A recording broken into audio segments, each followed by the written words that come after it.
The Nintendo Switch and just Nintendo in general is for children. Or at least that's what I would have said had you asked me how I felt about this console and the entirety of this company maybe a year ago. Growing up, I didn't really have Nintendo consoles. My sisters had a Wii, and I played stuff like Just Dance or like Michael Jackson Experience or Wii Sports, but I never really viewed it as like a major console, I guess. I went to my cousin's house one time and he had a GameCube and he had Metroid Prime, and that was cool. So from that standpoint, I guess I kind of did want like a GameCube, but never really viewed Switch as like a major. I don't even know how to explain it. Maybe like a major player in the console landscape. So I really skipped it most times. I mean, I had interest in it in like a couple games here or there, but I always viewed it as just being something for kids. Like Mario was like the golden child of Nintendo and still is. But last year I got a weird urge to play Xenoblade Chronicles, and since that point I've pretty much just like fell in love with the Switch. I mean, it's just a all around versatile and just good console. Like the portability is unmatched. Like I can just take the games that I play on my Switch anyway, with me wherever I go. And I know I'm probably preaching to the choir as far as like explaining all this stuff on the internet, but I'm just getting on my soapbox, I guess, to give my experience being a very late adopter and late appreciator to playing games on the Switch. I do have the OLED model. I don't have the original, but I've seen and played all three, which being the OG, the OLED, and the Lite. The OLED screen is nice to say the least. I mean, games don't look how they would on like PS5 or Xbox or PC, whatever, but for what they look good. I think the performance isn't amazing, but it isn't as bad as a lot of people make it out to be. Like, yeah, the hardware is dated, the performance is lackluster on many third-party games, but the first-party games that Nintendo makes in-house happen to be and look pretty decent, pretty decent. Um, yeah, just the ability to like put this console on like my monitor at like my setup or on my TV in the living room, or just take it with me whenever I'm like going to get something done in my car, going to the doctor's office, or at the veterinarian waiting for my animals to get taken care of. Like being able to take the same experience with me to all of those different places, like really just like I don't know, like put me in awe. Like I had a PSP growing up, and I mean that was cool, but like they had its own games, and like the ability to put it on TV was like wasn't really advertised, so a lot of people didn't know about it. Whatever. I had some good games on the PSP, by the way, like Fantasy Star, uh, Portable, and Crisis Core, one of my favorite RPGs. But I digress. In addition to taking the experiences with me, just some of these games were just like in the short year, barely that I've been playing them. Some of these games that I've been playing are just this a great experience. Like I said earlier, the performance might not be premiere or just excellent all around, but it's still like fun. Like I'm not one to like sit and play with my settings for 30 minutes before I start the game. I'm not constantly watching my FPS counter when I play on PC. I'm not switching between performance and quality over and over again when I'm playing on console.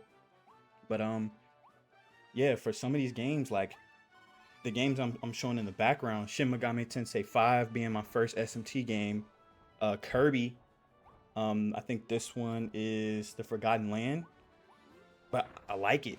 Like I haven't been like a platform guy ever in my life. I think the first platform I ever played was like Sonic, and like I barely even played it. Like I played it for a few minutes, and I'm like, it's cool, but you're not really doing much. I was always like, oh, I want to shoot something or I want to beat somebody up kind of game, like as a kid. So yeah, just coming back to playing some of these, I would say simple in design.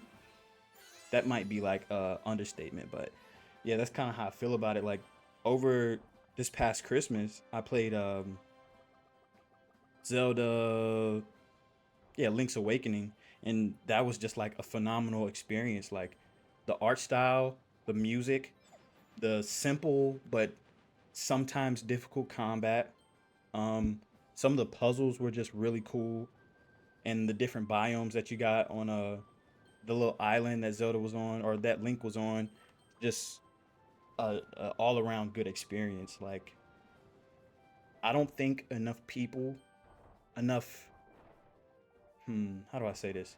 I don't think enough critics address the fact that a fun game can minimize or eliminate the need for a this is the best experience. This is the top tier experience. Like, don't get me wrong. Like a couple days ago, I saw like the guy on Twitter saying he posted a Astral Chain saying that like most people can't see the difference between 30 and 60. Blah blah blah. I think that that's stupid. Like frames do help give a better experience. I don't think a good game makes performance obsolete, but I think a good experience lowers that gripe that people could have. Like last month I beat East 8 Lacrimosa Adana, and I know it runs better. I have it on PC. I've played it on PC. It looks amazing, runs amazing, but just the ability to take it with me on just like sitting on the couch or like being with my girlfriend and she's like watching her show. I'm okay, cool. I'm playing Ease, playing it in my car on breaks at work, that type of thing. Like all of that stuff is that's what made me opt to play it on Switch versus PC. And like I know a lot of people might say, "Oh, like get a Steam Deck, get a Steam Deck." That's another video for a different time, but I prefer I don't know cuz the Steam Deck is like a curated experience. I don't know how to explain it, but I don't know. I prefer to Switch. I had a Switch readily available, so that's what I chose to play it on. I don't think I'll go out of my way to get any of the other like PC centric um like handheld devices. They all look really cool. Like the Claw or like I said the Steam Deck or the ROG Ally. Like all of that stuff is really cool. Circling back to the games. Uh-oh. Sorry, I just had to let some loud planes pass by, but like I said, circling back to the games, just some of these experiences that I've had, both first party and third on the Switch, have just been phenomenal. Um, like I said, Xenoblade Chronicles Definitive Edition is one of the best JRPGs I've ever played. I played Mario 3D World a couple weeks ago. That was also really fun, and I've never been a fan of Mario. I like just the different moves that you can like chain together to get different places.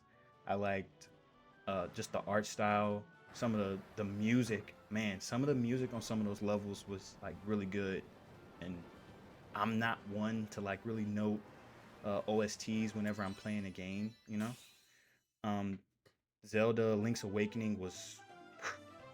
I think that like cemented Zelda as one of my favorite franchises of all time. Like I played Skyward Sword last year and that was a lot of fun, but Link's Awakening was just very, very pure in gameplay and story, and a lot of stuff that I see people say what makes a Zelda game. I think that like checked a lot of those boxes.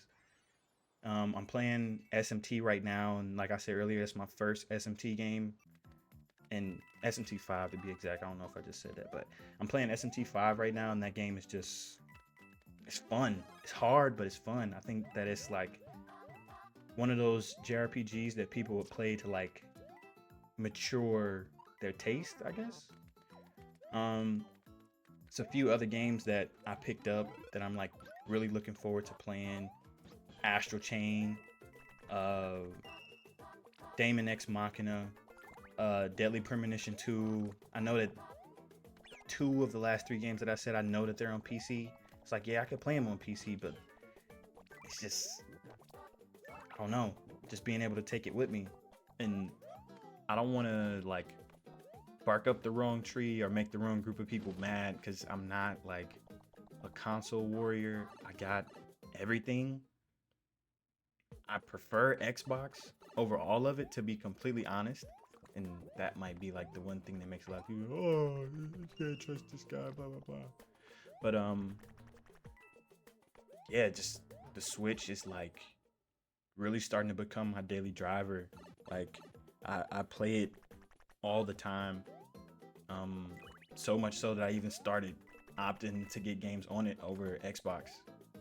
And JRPGs, I prefer to get them on Switch over PlayStation, which I know PlayStation literally has everything. Like no JRPG company in their right mind would ever skip PlayStation. So yeah, I just there's so many different things to like about this console. It has me looking forward to the next one, which I was hoping would come out this year, but I'm happy that they're delaying it. Like, yeah, I don't want to be waiting or buying from scalpers to buy the Nintendo Switch 2 or whatever it's going to be called. I'm glad that it seems like a lot of people are saying that their reasoning for it was to uh, skip supply constraints, which I'm happy for. It's a smart move. I'm just hoping that the games they give us are well worth waiting for. Like, if I had to pick, my ideal launch lineup for the Switch 2 would be Xenoblade Chronicles X remake or remaster, Metroid Prime 4, uh, Wind Waker, or Twilight Princess, as well as Eternal Darkness. I know that that's a stretch. A new Star Fox. I know that that's a stretch. And a new 3D Mario game. That's like my ideal launch lineup, which I know is very unlikely to happen. One last thing I wanted to talk about. I don't know if this will be the last. I'll probably start talking about something else, but something else that I want to talk about is the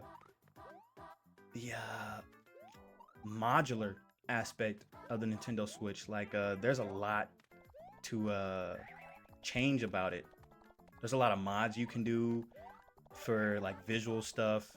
I've seen some people even go as far as like overclocking their Switch, which I wouldn't recommend and I won't do ever. But I use the MOBA Pad M6 HD, which are like Joy-Con replacements, as well as the 8-bit Do Pro 2, as well as the Ultimate. Like those, the Ultimate is in the living room, the Pro 2 is in my game room, and I always have my M6, can't believe I just said that, my M6 HDs on my Switch. There's a lot of different options. Like I have a Nixie the Wizard it's just a GameCube controller because I didn't have a GameCube and I really wanted to experience that. Call me corny, doesn't matter. I really wanted to experience that, so I bought one, and that's what I'm gonna play. Oh, more planes? No planes. But that's what I'm gonna play Metroid Dread with and Metroid Prime with. Like, I don't know. There's just the Switch in its 7-year run has been really good. And don't get me wrong, there's a lot of other things that they could have released or added during its time span to like make it more enjoyable. But I think it was a really, really solid console. A lot of third-party exclusives, a lot of first-party games that are just really good. Like the game I have up right now, it's not an exclusive. I don't know why I just said like this game, but this game, Alyssa, Director's Cut. I've been playing this lately. I love survival horror games, especially ones that are like vintage, like old PS1 style survival horror games with the fixed cameras and stuff. But just being able to play this with me, take it with me wherever I go, put it on 3 different screens or whatever, it's just fun. I really enjoy playing this game on the Switch. Yeah, so that's really all I got. Like, the Switch has been the biggest surprise to me as a gamer over the last year. Like, finally giving it a thorough shot, playing a lot of these games and just finally getting acclimated with Nintendo's background. Like, I've watched many videos like explaining people's fascination from like the GameCube and the Wii U era. Not very many in the Wii U era, but yeah, yeah. Um, let me know if there's any games that I should play. I'm out. Peace.